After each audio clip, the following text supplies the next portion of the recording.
In this episode, we have some adult conversations about sex and drugs, and there are some swear words. So if that's not for you, I recommend you skip it. And if it is for you, welcome to the I Don't Do That podcast, where we get into all the things that we're not into.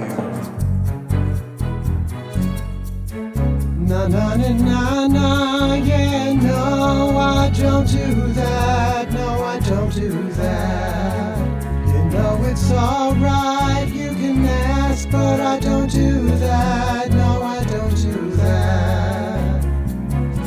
I don't do that, I don't do that.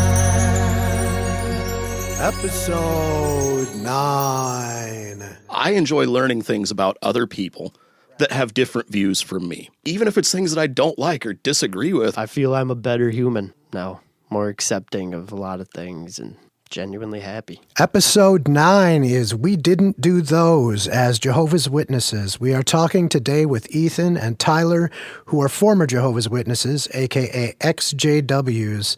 They host the Finding Paradise podcast, which is excellent. You can find that wherever you stream, and I highly recommend it. You can also catch an interview with me on there. Both of them live in Minnesota, USA. Tyler is 40 years old and is a practicing therapist at a mental health agency, and Ethan is in his mid-30s and works construction.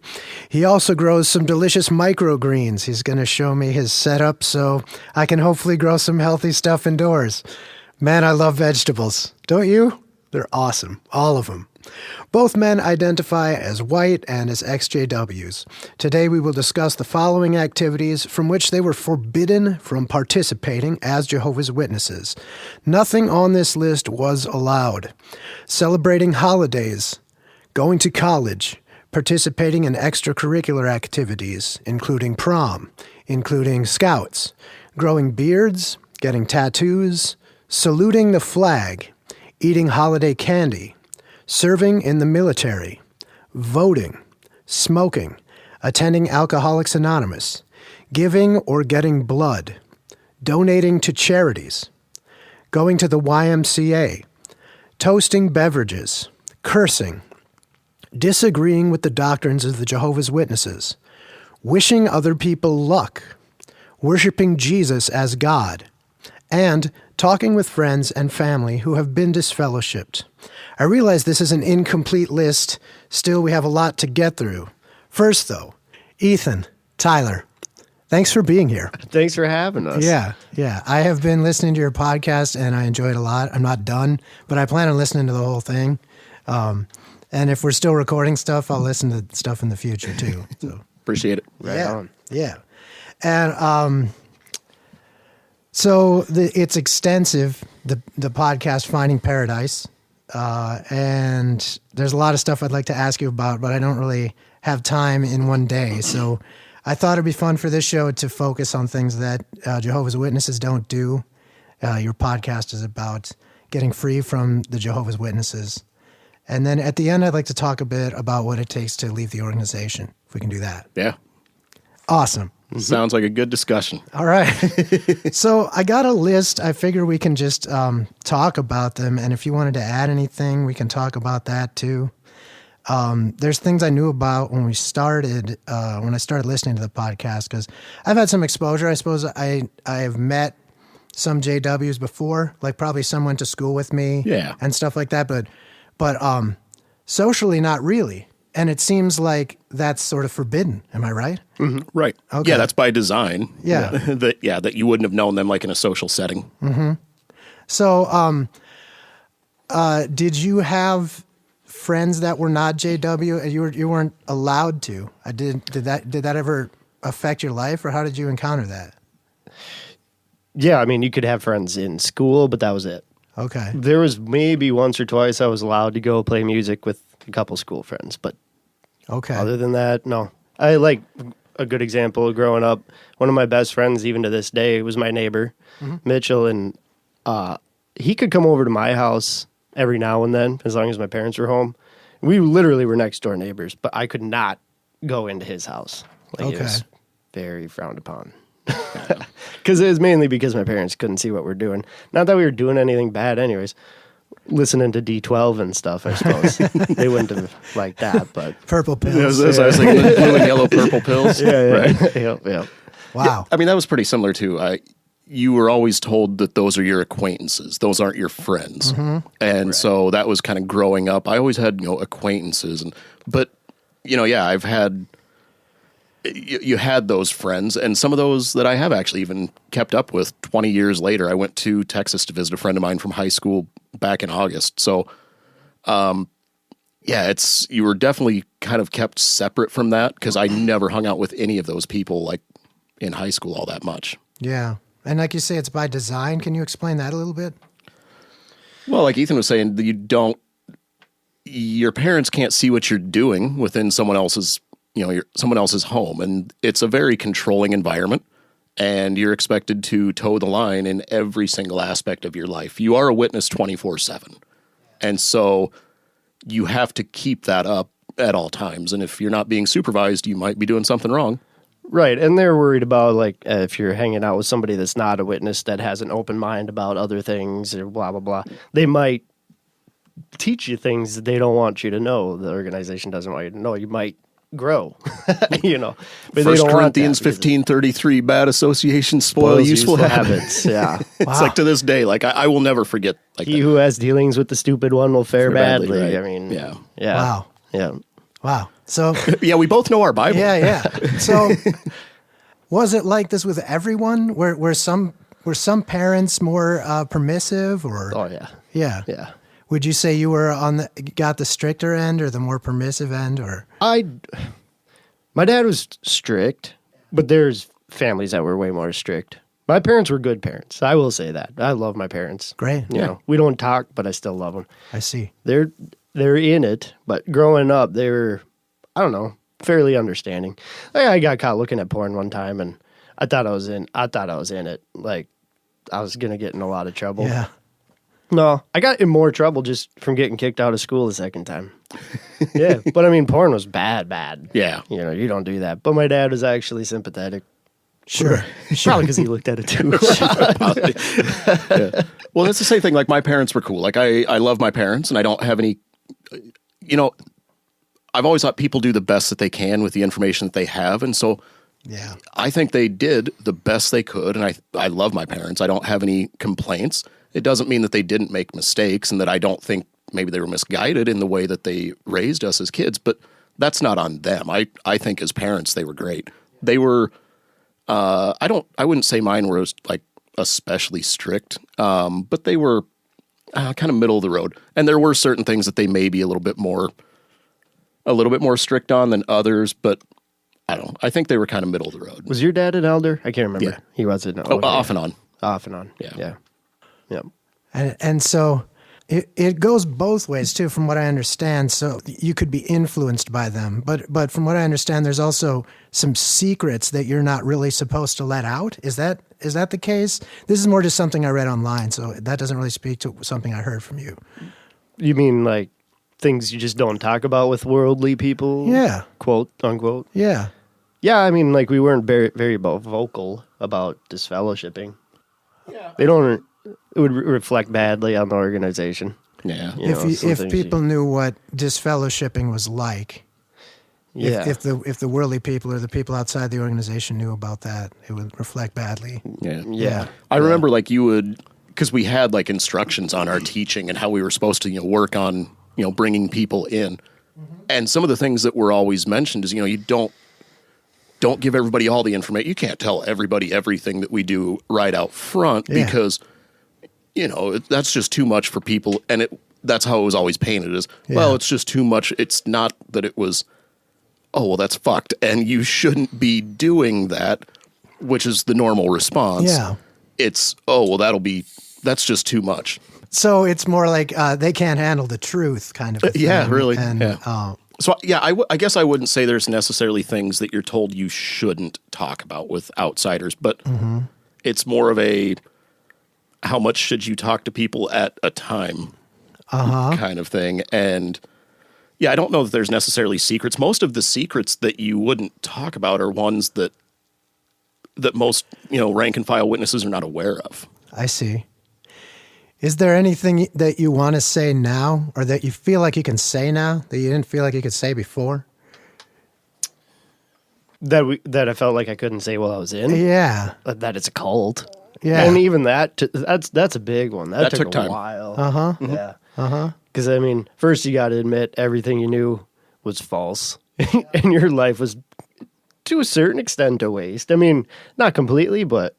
And then you got to accept the fact that you were in a cult, and you have family members that are still in a cult, and that's hard, too. But. So when you say everything you know is false, I mean, some of what I understand is like there's a mythology behind it that isn't accurate. Like, Tyler, I've heard you talk about that, dates and things like that. And like, Yeah. What is it that's false? Well, on that end, I mean, the quick and dirty of that is I've always been kind of the scientific mind, and I always like numbers and math and things like that. And so for me, what kind of came down to is I had to prove there's a mathematic formula based on a set of scriptures that essentially leads from the destruction of Jerusalem in 607 BCE by the Babylonian armies, counting forward 2,520 years to 1914. And 1914 then is supposed to be, it's a date that, according to witnesses, Satan and the demons were kicked out of heaven in a holy war down to the vicinity of the earth, and now they're here, and that's why. And there's a reason that it's 2,500 whatever years. It's based on this formula of math that they came up with through the book of Daniel, which connects to the book of Revelation supposedly, and all this and that. And there's a so it's like a Bible code. Oh, for sure. Yeah. I didn't know that. I mean, I heard you guys talk about it, but I didn't know the specifics of it. But the problem with that is, if you look at it objectively, if you're looking at their literature, 607 BCE is when Nebuchadnezzar II destroyed the temple in Jerusalem. But that's wrong. That's not when it happened. If you actually look at history, it was 587, 586-ish BC. So there's a 20-year gap there where they're completely wrong. So I'm like, oh, well, if that's 20 years late, then 1934 then should be the date. But they hinge everything on this 1914 date, and everything about their theology completely collapses if you take 1914 out of the equation. So you can't tell them, hey, 607 is wrong. Otherwise, the entire house of cards comes down. It sounds like they're banking on something that's really specific. It's almost tragic on their end that it's that specific and that it's able to be disproven. Right. Yeah. It's funny. There's a series of articles that they actually published back in 2010, 2011. And the title of the articles was, "When Was Ancient Jerusalem Destroyed?" And at the beginning of those articles, there's an asterisk that says, all of the experts quoted in this do not agree with our belief that it happened in 607. And so when I started waking up from it, I was like, wait, hold on. So you're literally right at the beginning of that article saying that we're going to cherry pick shit out of what these experts are saying to support what we want. Even though they're not going to agree with us, we're going to take a bit of what they said that makes it look like they do. Yeah, I see that. That sounds problematic. Right. If you're saying, "Hey, this is literally true," then it's very problematic to make someone believe that when you can see that it's not. Right. Yeah. And they argue it, but the Neo-Babylonian period is one of the most well-documented eras in ancient history. Yeah, don't they have like sales receipts Right. that are still? I mean, There are find out who hundreds bought and a pair hundreds. on Yeah. this day. I mean, Yeah. if you can do that, you can figure out when it fell. Well, right, because they have hundreds of thousands of documents, Right. cuneiform, style, different things, and That was one of the early forms of. Yeah. That was one of the reasons people started writing stuff down. Yeah. Was for sales. and Yeah. it would document this person sold it to this person on this date, and the moon and the stars were in this position. Like it had everything to where you could chart, and there's no gaps in that timeline, even though that's what they assert is there. Oh well, that's not good dating back then. No, it's pretty much rock solid. Yeah. So getting away, there's that part. There's the very factual part. Right. So what was the other truth that maybe you woke up from? that all people that weren't Jehovah's Witnesses were evil and just had sex with each other all the time and did all the drugs and So just a huge drug-filled orgy out here? yeah. I was pretty disappointed, honestly. It doesn't seem to be that way. I'm disappointed. There's a distinct I lack missed of out on a drugs and lot. sex going on right now. Yeah, just like a very brutal view of people that were not witnesses. And they're all gonna die and That's true. Yeah. I mean, I agree with that all part. be killed. Let me Right. all be killed by Jesus and all this stuff. Yeah. So Jesus is going to come back and kill everyone who's not Jehovah's Witness. Yeah. And then what happens to? So you're talking about paradise. I heard about that, but I don't know anything about that either. So what's going to happen to Jehovah's Witnesses then if you're good? So there's a specific number that is supposed to go to heaven and reign with Jesus, 144,000. And they're coming back with Jesus to kill you. Yeah. That 144,000 are also coming Can back. I'm sorry. It's Jesus and those guys. So it's Jesus and the army of good people. yeah. Okay. They're going to murder you. Us. They're going to murder They're us. murdering us. But then Us you have- first, probably. Yeah, probably, yeah. Yeah. I'm going to get in between. Yeah. I'm going to protect. I'm going to shield you guys. Perfect. So they'll kill me Appreciate it. first. Yeah. Gonna hold your little sign there, big man in charge. You're like, look, Ocho thinks I'm awesome, so you fuck off, Kenny Rogers, Jesus. But okay, so that's the small flock or whatever. Well, yeah, so but then there was like That's the anointed. the anointed, yeah. Then there was the great crowd, which were like us when we were witnesses. We weren't anointed. We weren't going to heaven. But those people would live in paradise, on a paradise earth where you can fucking pet tigers and lions eat hay and you live Have a forever. pet panda and shit.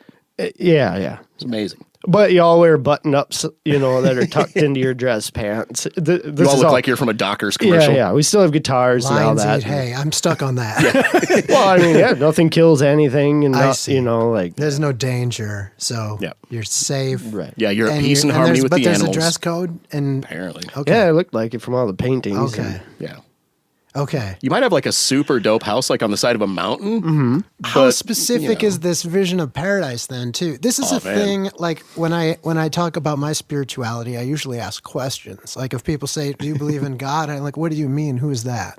So like Which one? Yeah, right. which one? So like tell me what it is you're asking me and I'll answer. You know what I mean? And maybe we'll get to some of that after this. I hope on your show. Well, I mean, like the picture of Yeah. the picture of paradise. I mean, you talk about that. Damn near every publication that they have, you'd probably see a picture of their artist depiction of what paradise is, and it would always be a little bit different, but it's always going to have that same theme. It's always bright and sunny. There's always nice wild animals running around with the people. And even growing up, like we were told, like at various times, like, well, just picture yourself there. Like imagine yourself in you the could paradise. picture yourself there, you're probably going to be there. Yeah. Because that's in the Bible. That's how that works. Mm-hmm. Just manifest it. It'll be fine. Yeah, and you're saying that's in the Bible, like it's sarcastic. Is that not in the Bible? I don't know. Not that I know of. It doesn't say if you can picture yourself in paradise that you'll be there. I've never seen that passage. But then everybody, I mean, well, a lot of people I knew had their own ideas on what paradise would be like. Like I had an uncle that if you said there was going to be vehicles in paradise, he would flip shit. I remember you saying that on your show. Oh, yeah. He would freak out and then start telling you why there's not going to be vehicles for a good half hour. There's no scooters or dirt bikes. Absolutely not. Certainly no trucks or tractors. No, none of that. All No, right. no. yeah. No, everyone did, which is funny because it was always painted as this united brotherhood, and everything was so united. But so many people had their own thoughts and their own. They all kind of fell within a prescribed set of rules, but then there was some gray areas that people just kind of filled in the blanks with their own fantasies. I would ask my dad, well, are we going to continue to reproduce? And he's like, oh, yeah, absolutely. Okay, then what happens when we're all living forever? Do you just stop growing up at a certain age? And then what happens when we fill the whole earth? Well, I'm sure Jehovah will take care of it. Who knows? He could create new planets for us to live in or on. Or The one that I always told is that it would just magically Don't stop say- the reproductive power. Like your reproductive powers would just stop. Like once the Earth reaches capacity, is another that's- idea that I like. Okay, so like all of a sudden I'm shooting blanks just because like we, like reach fire code? Like, what's going on? Fire code. It seems to me like they haven't thought of everything. Right.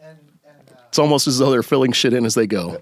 Yeah, and that kids maybe could be consulted about what questions to answer in their future publications. Yeah. Mm-hmm.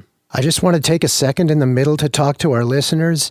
Thank you for listening to this podcast. I've been getting a lot of positive feedback about the production and the concept and the content. If you're a financial contributor, I want to thank you especially. Even if you're just giving a few dollars a month, it really does help keep the lights on around here. And to anyone who's interested in making a contribution, you can do that at idon'tdothatpodcast.com/give. That's idon'tdothatpodcast.com/give. So I want to get back to this list. Yeah. We're back on track. Yeah, you've got a good list here, man. Yeah. So anyways. Did you want to speak to anything on there? You both have beards and tattoos, which are not allowed. No. Piercings. They have loosened up on tattoos from what I've heard. Okay. And beards to a certain extent, but it's very locational. Yeah. So it depends on Yeah. the people that are running that congregation, that Kingdom Hall. And so not every congregation is, as we were talking about with families, some are more strict than others, and so is with congregations as well. Yes. Okay. Yep. And that makes sense. Unless you're really touting the fact that you are espousing something that's literal and absolutely correct, then Right. they really shouldn't have much variance. Right. That kind of takes away the gray area, I Right. thought. You're right. That was a pretty big deal for me. Like when I mentioned it on our podcast, but when I got disfellowshipped, the reason I got disfellowshipped, I was fooling around with a girl. She didn't get disfellowshipped. Her trial was completely different than mine. And it was just because we're in different congregations, So quickly, Yeah. I just like, so disfellowshipping, if you get caught doing something you're not supposed to do, like having Most of the things on this the list. things on this list, the one that you mentioned, like, so you're being intimate with this girl in some way that you get caught, and you're not supposed to be doing that. So disfellowshipping, there's a trial within the church that you're saying, or Yeah, so you have what's called elders meetings, and I think it's like a minimum of 2 before, right? So it's 2 elders that sit with you. It's an investigation. It's a straight up investigation. They ask you extremely inappropriate things, like especially when it comes to fornication and stuff, things they don't need to know. I remember one time they were asking me like, "Have you committed adultery?" I said, "Yeah, oh yeah." What was her name? I'm like, wasn't a witness. You don't need to know that. Yes, we do. What was her name? And I'm like, geez, I didn't tell him. But it was just like, anyways. So you have. They'll ask you how many times you finished. Oh yeah. Like, did you have an orgasm? How many times? Like, Yeah, it's. yeah. And I mean, we're men, and we were in these positions. Yeah. I can only imagine how horribly awkward and terrible it must have been for females to be in that position, because elders are always men. Yeah, there's no exceptions for having like a female representative or something with you. yeah, No. yeah. If there's a man asking you, and that man has power over you, yeah, that does sound horrible. Yes. Yeah. So yeah, you have 2 elders meetings, and if they deem it necessary, it goes to a judicial committee meeting. And these elders, they're church leaders. Yeah, pretty Yeah, much. and- I mean, Are they appointed? From what I understand, they're not elected or anything like that. No. It's just they're No. appointed by other elders. and they have to send a letter off to the to the branch, and then they review the information and send back a letter of yes, no. Not anymore. Oh, they changed They it? changed that. Now it's the circuit overseer makes the decision, and if the circuit overseer says it's cool, then he just goes, "Hey, I'm appointing this," and they send it. They still send it to Bethel. They go, "Okay, yep, great, sign it." As long as the CO signs off on it, they don't care. Okay. So then, yeah, when you get to a judicial committee meeting, they bring in a 3rd elder. You sit there, plead your case. They make you leave the room for a while while they deliberate. Then you come back in. They tell you, well, here's what we're going to do with you. So the first time I got publicly reproved, I just lost my privileges. Couldn't do soundboard, whatever. You're running sound at events, At Church. at church. Yeah, Okay. microphones. Starting the whatever, music and Yeah, stuff like that, connecting people on the phone. Still doing that part of it. We're doing that right now. This is where I learned these skills. Or they might not do anything, or you get disfellowshipped. That was my second go, is I got diffed, we call it. And so getting diffed, does that mean people can't talk to you then? Or Yeah. So they give you until the following Tuesday or whatever. Yeah, you get 7 days to appeal if you want. And then, so you can still talk to people. You don't get to comment anymore. You don't have any privileges anymore immediately. But basically, they give you some time to say your goodbyes. What would commenting be? Well, you know, like those pamphlets they hand out on Saturday mornings? One of them's the Watchtower. Yeah. They study those every Sunday.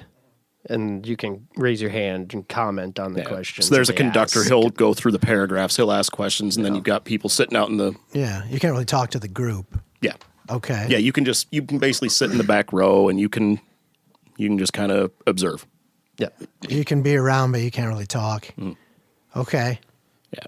But then after they announce it, then all contact is done. Yeah. You're still allowed to sit in the back row.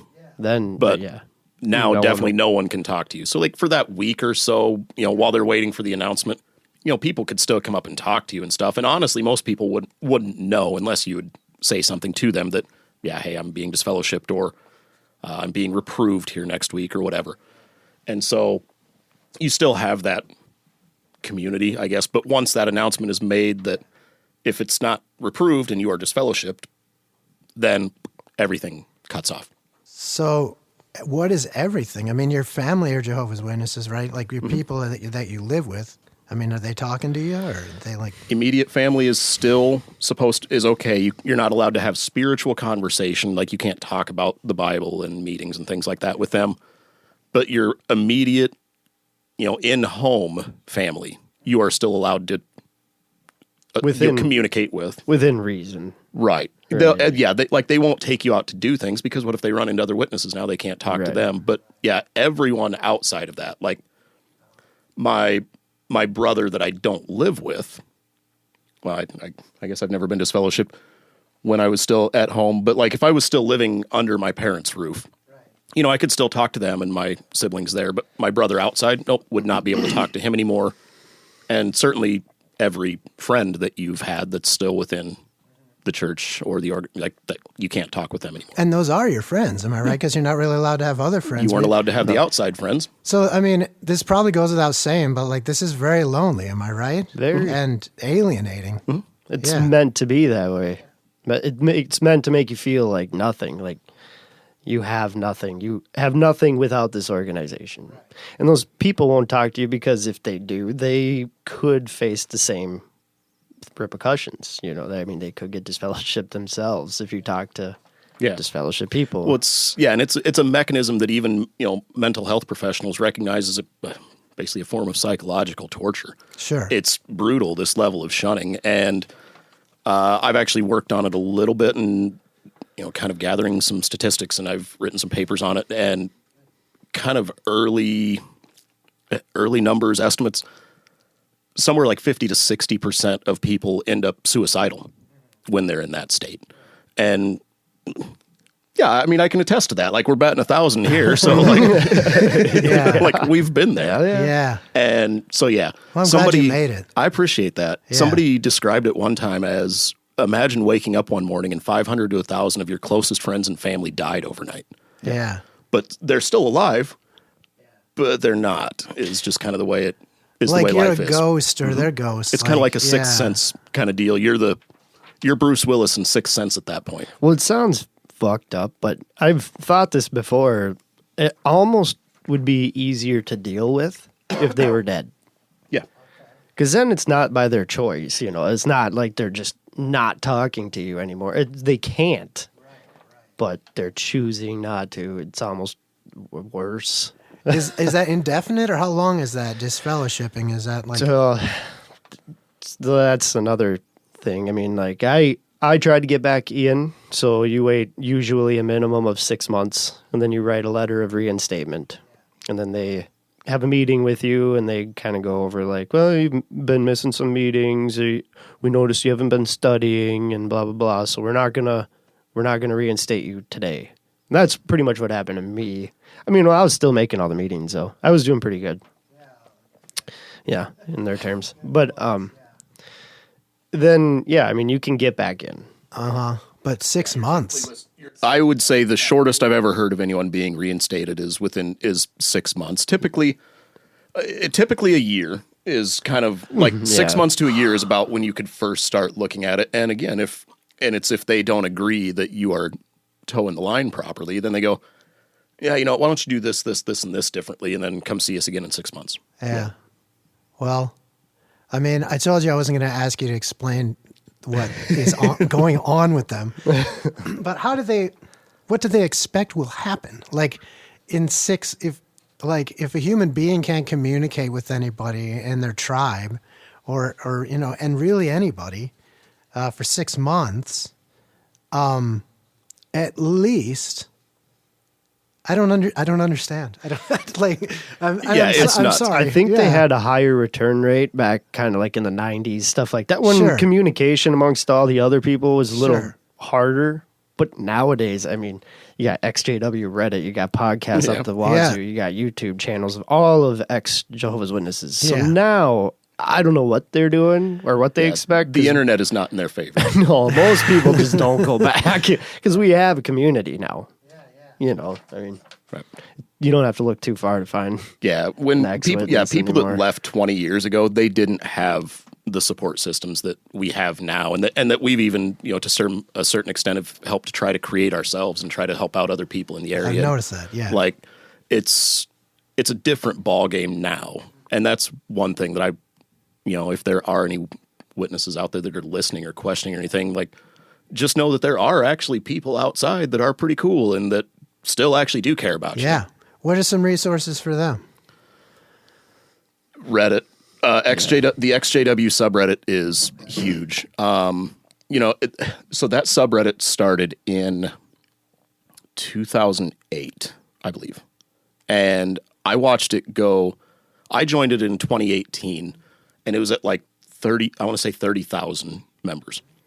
So like that first 10 years or so, it grew up to like 30,000. And then within like 2 years, shortly after that, and then COVID hit.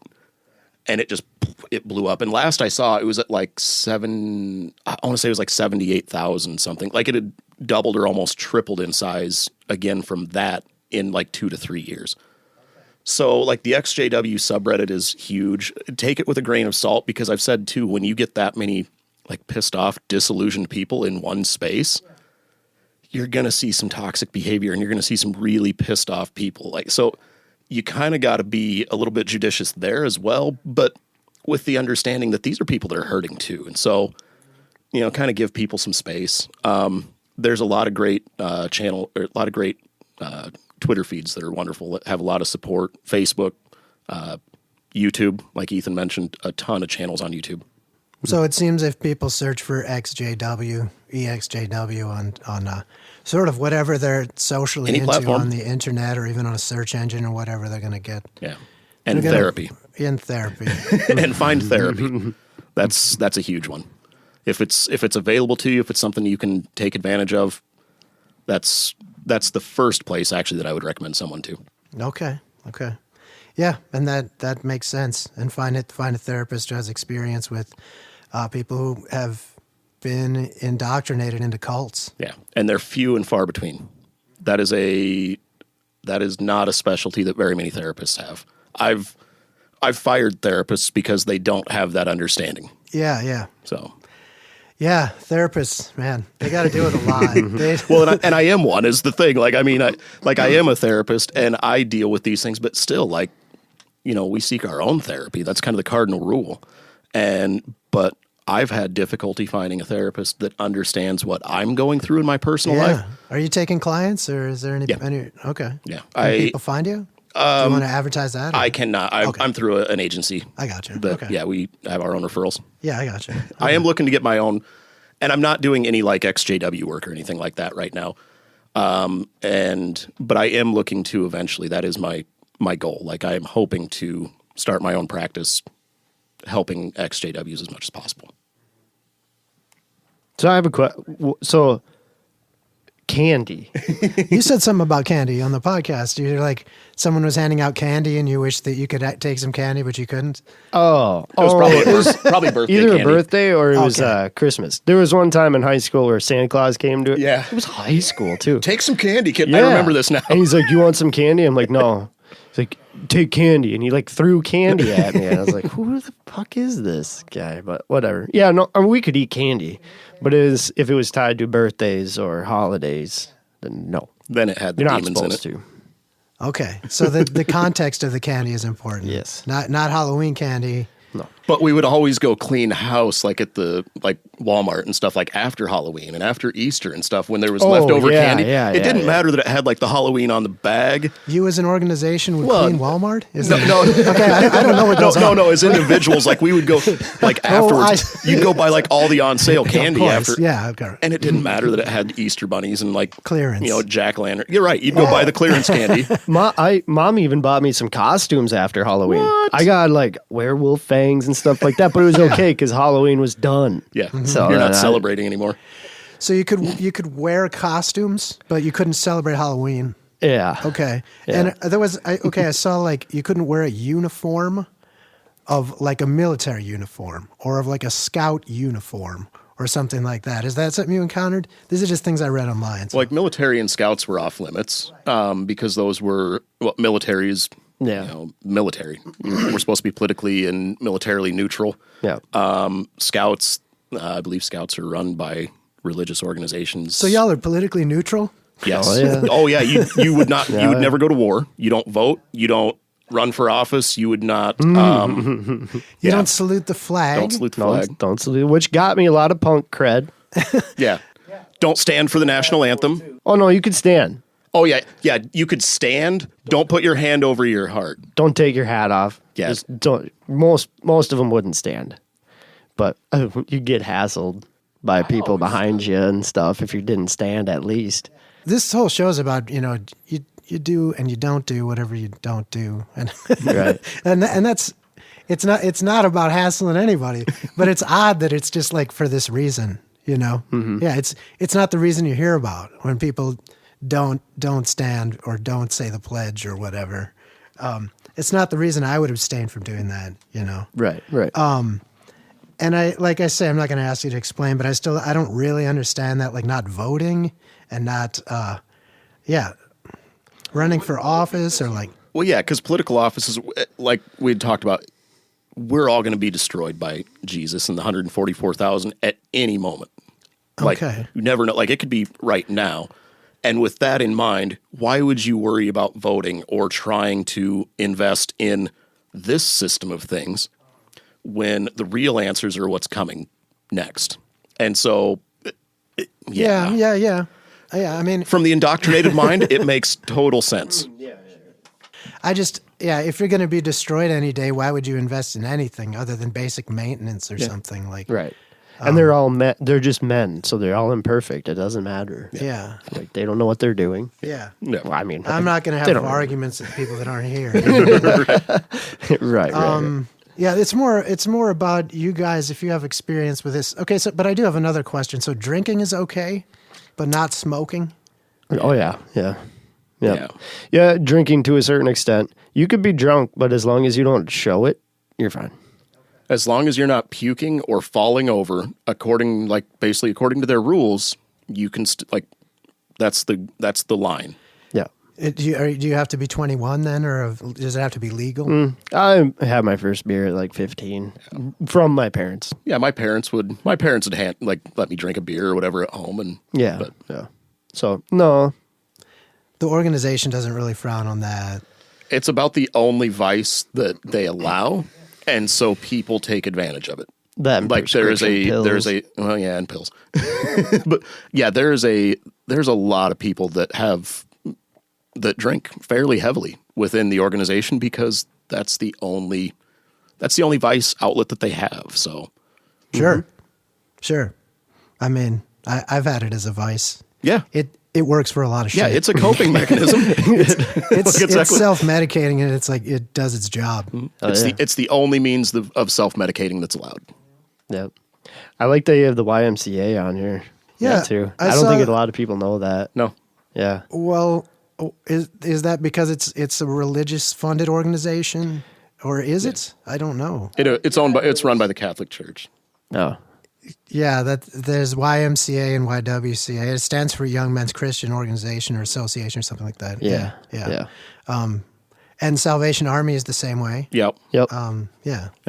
So and the whole thing is like you what I was reading too is there's no supporting charities like other religious charities.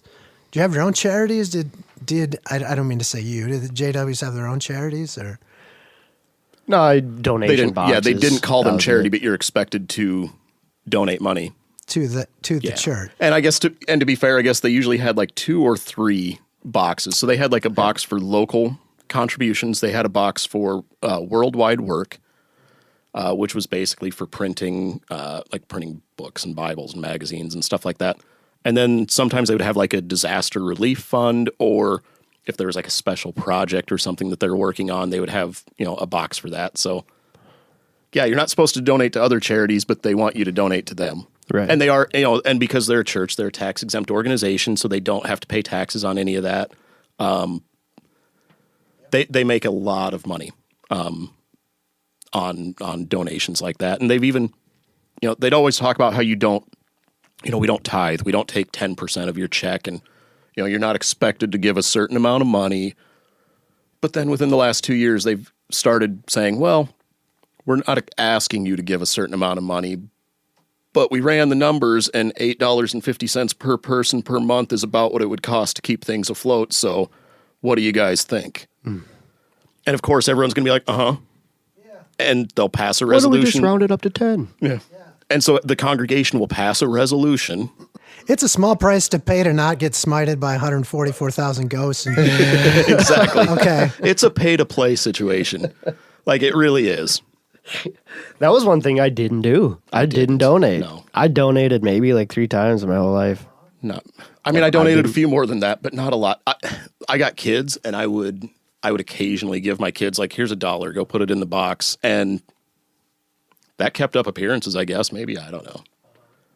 Yeah. But yeah, no, you got other, stuff on here. You got like college on here that's highly that's a frowned big one. upon. Like, even when I was an adult, like, I remember I had a class in I had a class that was on religions of the world.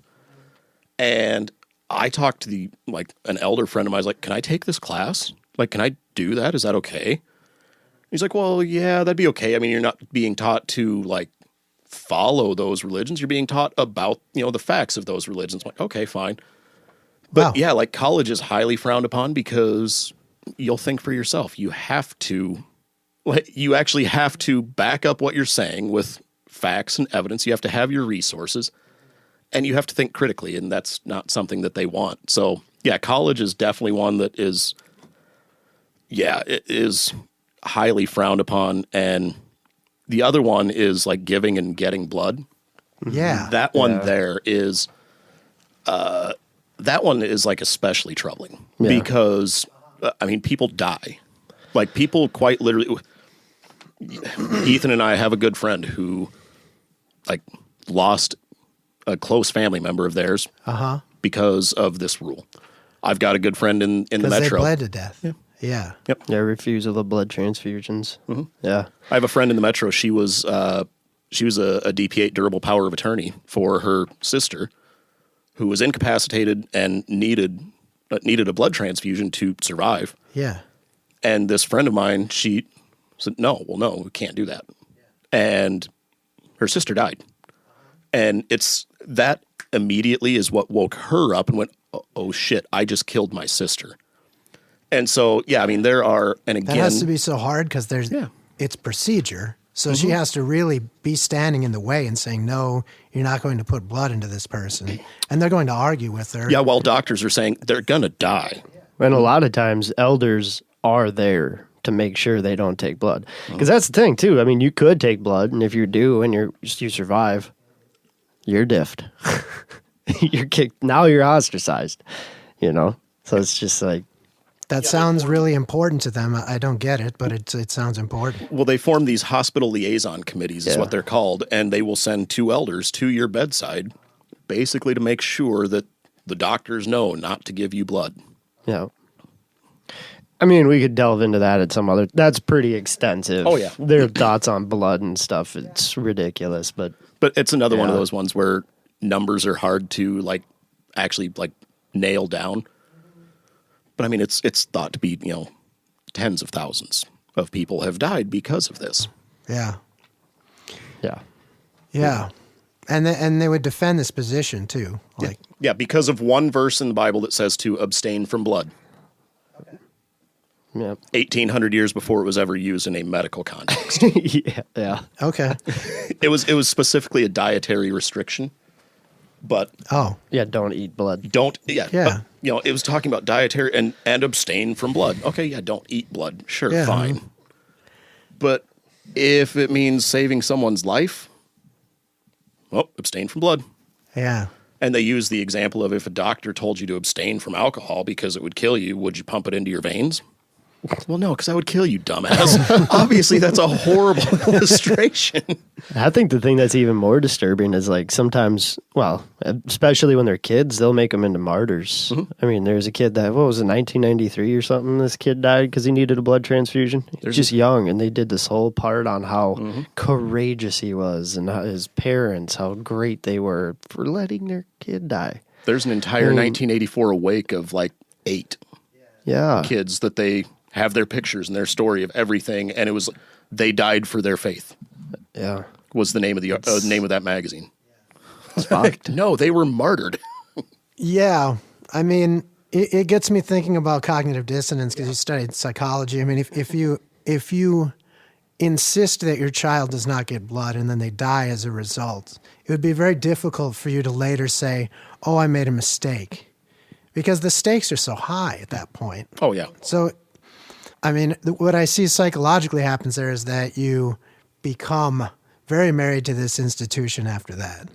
Yeah, you double down. Because if you wake up, I mean, your life is over, Yeah. Lloyd Evans, a big XJW guy, said that about that kid. He's like, in this instance, I hope his parents never wake up. I hope they never leave the witnesses. Because if they do, yeah, it would be the worst day of their lives. Yeah. But, Well, yeah, there's some Yeah. there's some really serious stuff. Yeah. The other one that you have on here that I think is really cool is the disagree with JW, and that's a big one. Because we've talked about the critical thinking and independent thinking skills. That's how we grow. I enjoy learning things about other people that have different views from me. Right. I don't know a hell of a lot about you, but I would love to know more about your story and get to know. Even if it's things that I don't like or disagree with, or I'm like, oh, that sounds... Yeah, we're going to talk about it. I'm Yeah, excited. but it's one of those things where different strokes for different folks, I think, is beautiful. Yeah. But in this context, there's specifically 8 right now. The number varies, but there's 8 men that make up what's called the governing body.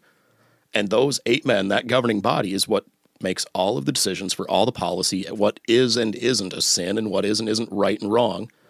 They're the ones that pass all of that down, and you're not allowed to disagree with them or question any of that. And if you are, you're labeled an apostate like us. Yeah. hey-yo.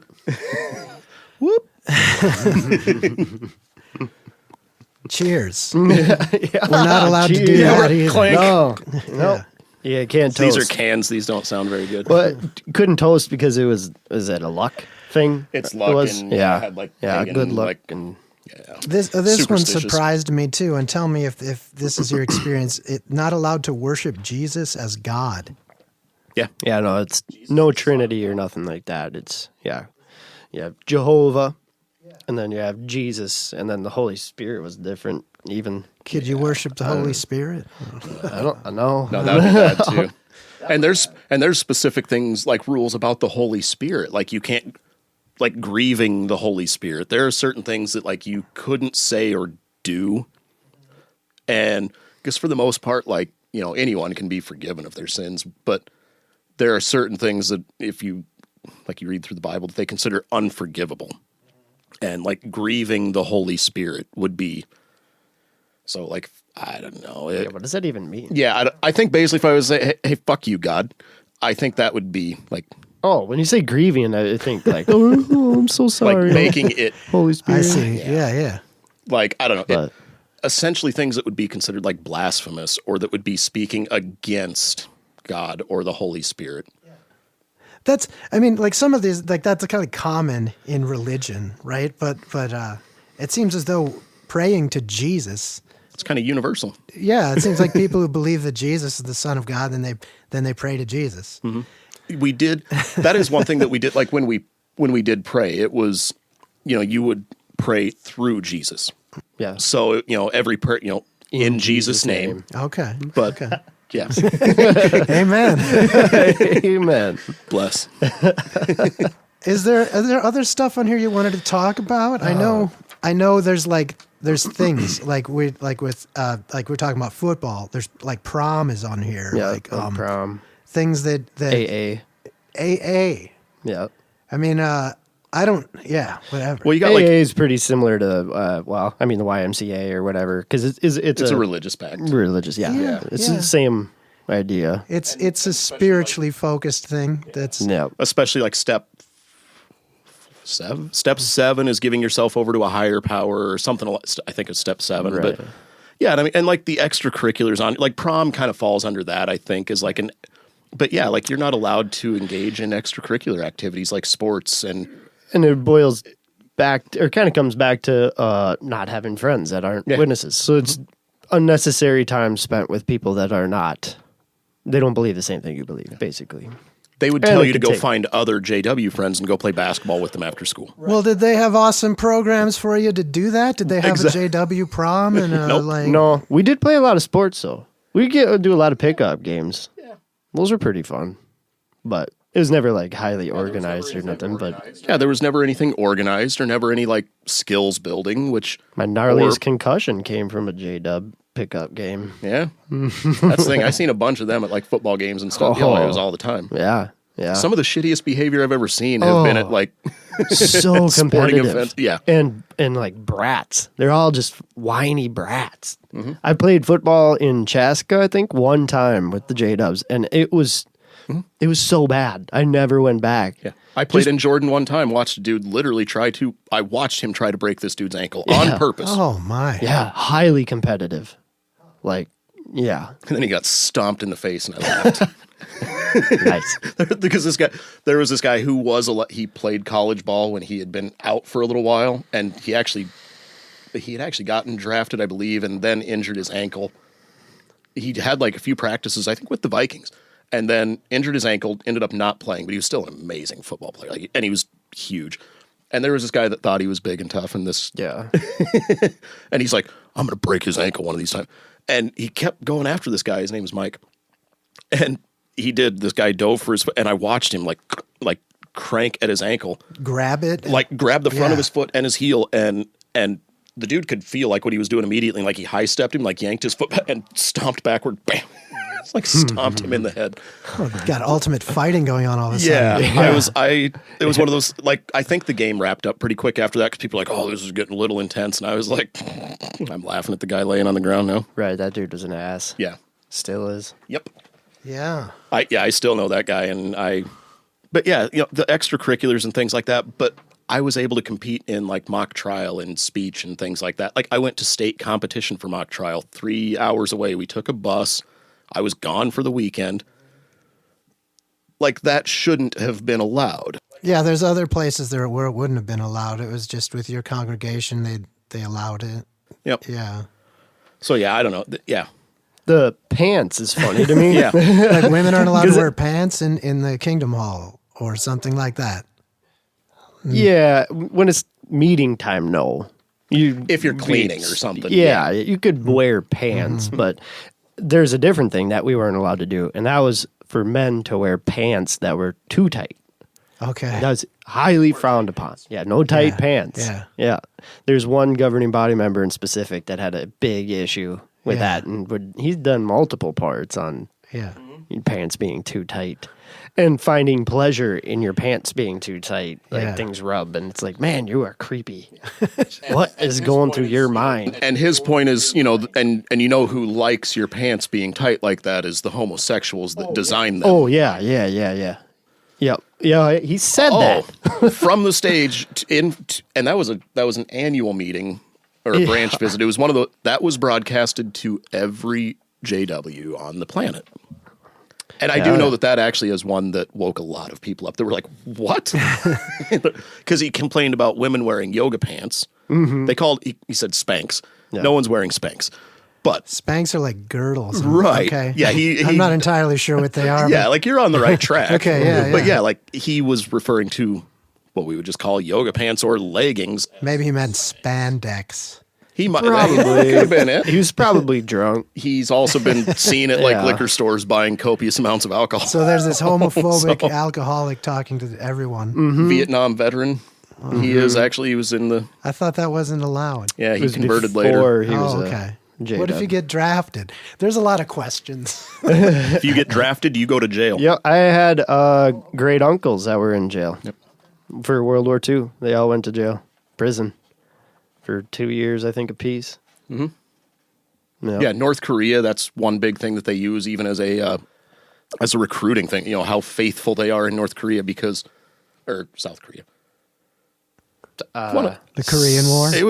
No, like even currently, like now, oh. like all males when they turn 18 are expected to do 2 years of military service. Okay. Like it's just a compulsory service, and they don't do it. Like you can't do that. So it's either you do that or you spend 2 years and then I think the other big one is, and we've talked about it a little bit, is the talking with disfellowshipped friends and family. Like that's just that shunning piece is just, it's one of the most dangerous and harmful practices that they have.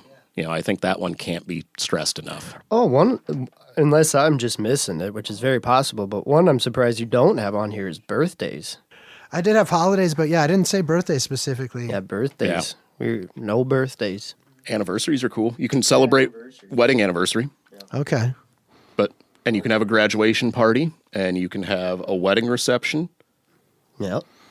No drinking. Well, you can if you could drink at your wedding reception. Seemed like most of them were like, no.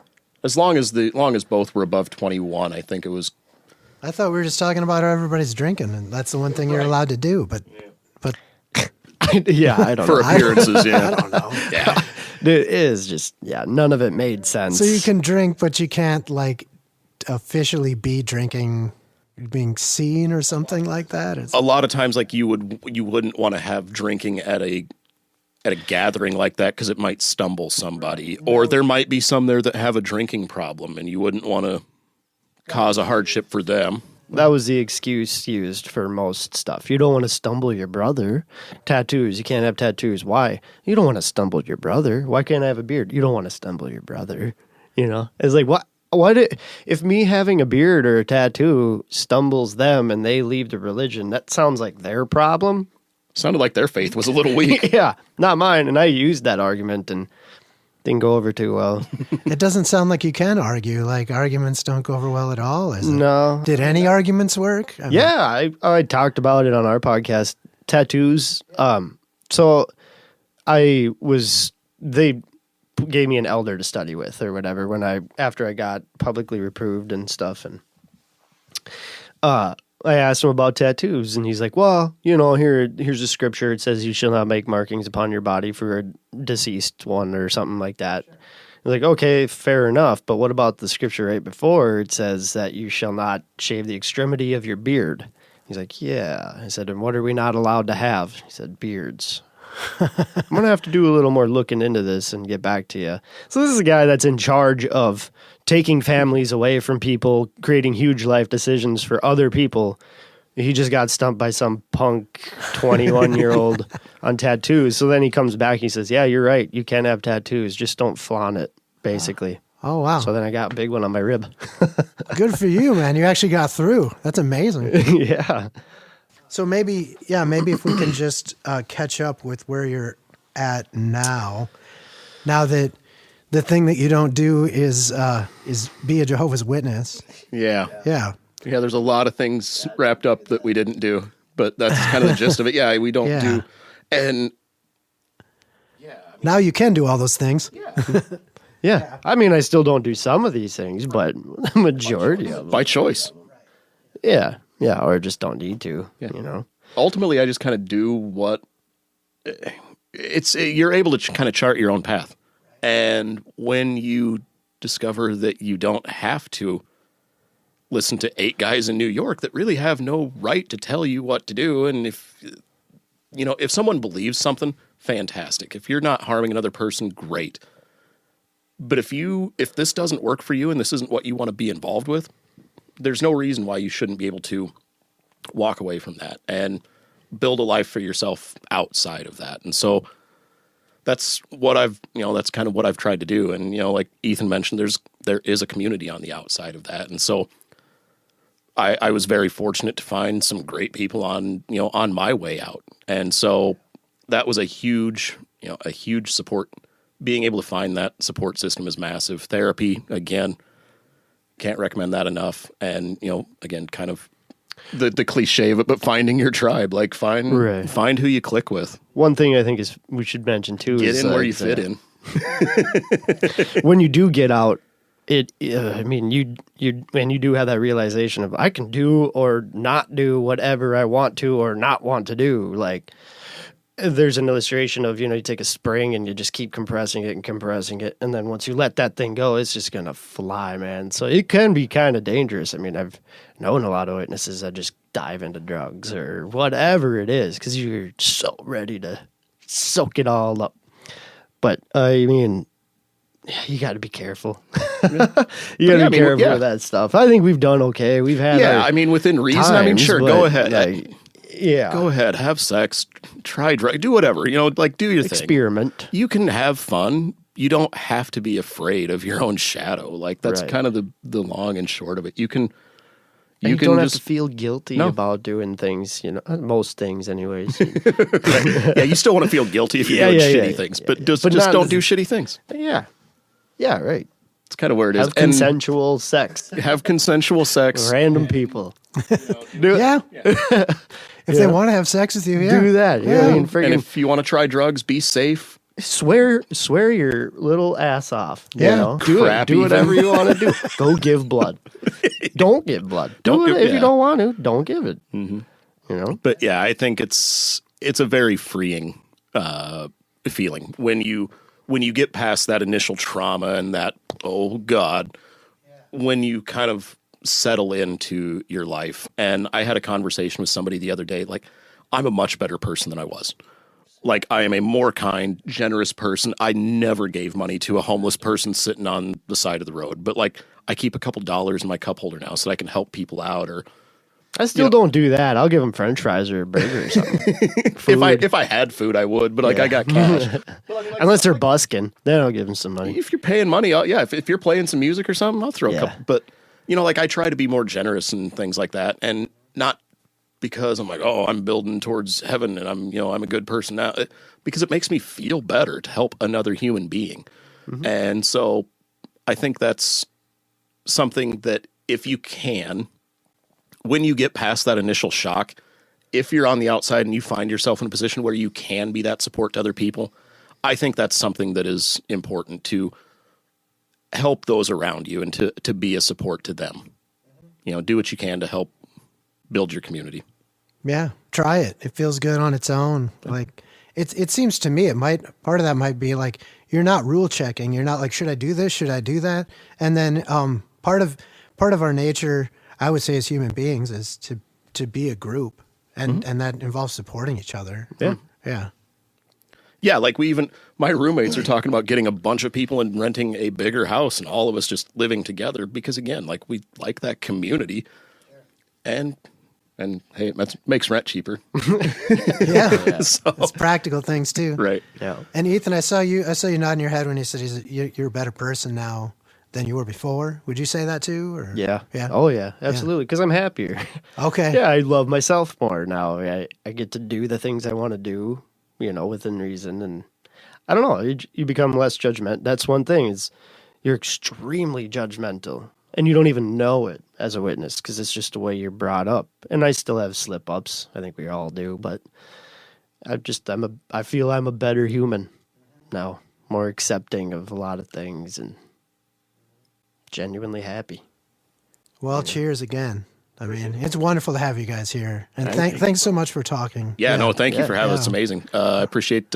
It's been fun, listening to your podcast about other things that people don't do. So, I appreciate you having us on. I was pretty pumped. I was going to come on here and talk about how I don't rake my yard because I'm pretty passionate about not raking my yard. Let's do another one. You know what? Let's do it again, another time. We'll talk about not raking your yard. Yeah. I might want to talk to you about it before you leave too, because I haven't been just because I haven't had time. But if I have a reason to not, don't do it. Don't mow it.